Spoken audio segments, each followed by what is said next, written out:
Hi there, Jamie Cunningham with SalesUp TV.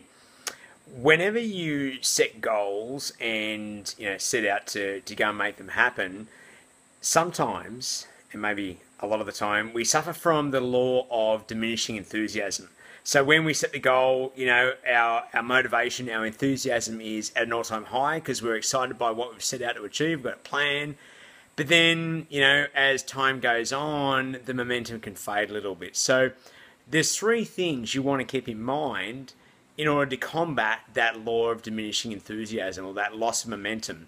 And I guess, maybe there's four things. The first one being aware that it's going to happen. So don't kid yourself in thinking, we're going to be able to keep pedal to the metal and make this thing happen. Acknowledge that at some stage, either it's going to become a bit boring or mundane, particularly if it's not going as well as you thought it would, or you might be susceptible to the next best idea and get distracted. So here's three things to keep in mind to maintain momentum and minimize the effects of the loss of enthusiasm. So number one is a meeting rhythm.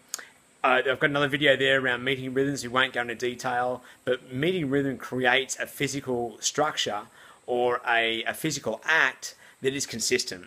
And it's kind of like pushing the merry-go-round. It's the meeting rhythm is just that tap on the merry-go-round to keep it moving around.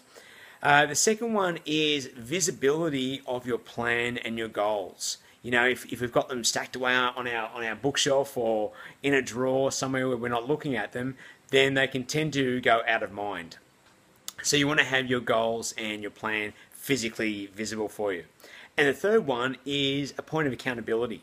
So this might come in through your meeting rhythm, or it might come through an external factor. Perhaps you're working with a colleague or a coach or someone on the outside who you can communicate your commitments to and timeframes, and they can keep you in check there. So if you are going to incorporate that into your meeting rhythms or make your meetings part of that accountability, make sure you've got some structure around it. It's not just a casual check-in, but it's, hey, treated with a certain level of seriousness, and you all agree to play to a certain standard there when it comes to accountability. But that's it. There's no need to overcomplicate it. The three steps: a meeting rhythm, having visibility, so being able to see your plan and your goals on an everyday basis, and the last one, accountability. Good luck with it. Jamie Cunningham from SalesUp TV, signing out.